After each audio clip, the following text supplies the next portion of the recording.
சிலப்பதிகாரம் வழக்குரை காதை.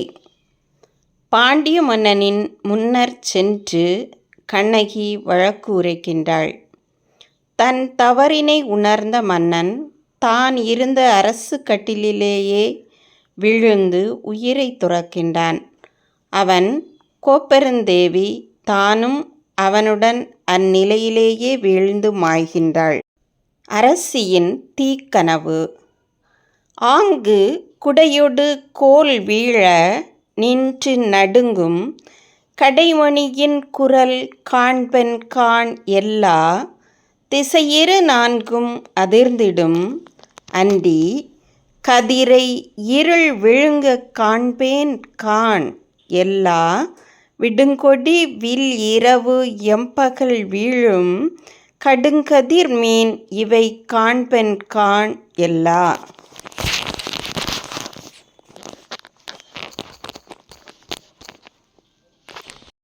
இதன் பொருள், தோழி, நம் மன்னனது வெண்கொற்ற குடையோடு செங்கோலும் கீழ விழுந்ததே. இடைவிடாது அசையும் கடைவாயில் மணியின் ஓசையினை கனவிலே நான் கேட்டேனடி. 8 திசைகளும் அப்போது அதிர்ந்தன. அதுவும் அல்லாமலும் ஞாயிற்றினை இருள் விழுங்கவும் அப்போது கண்டேனடி.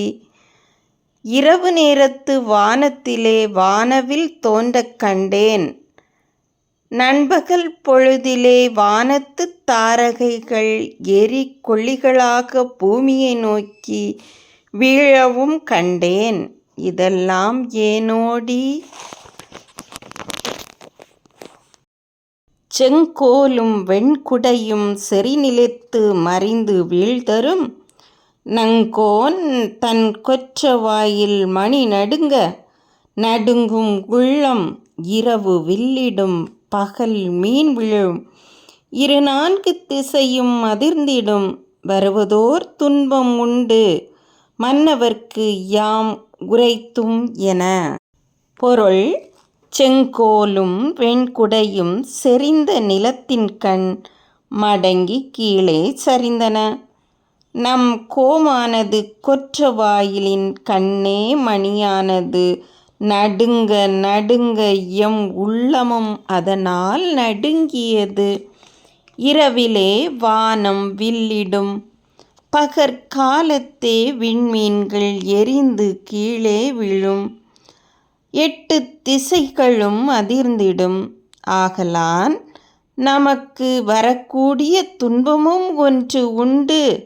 அதனை நம் மன்னனுக்கு நாம் சென்று உரைப்போம் என்று கோப்பெரும் தேவியானவள் எழுந்தாள். அவள் மன்னன் இருக்குமிடம் நோக்கிச் செல்லவும் தொடங்கினாள்.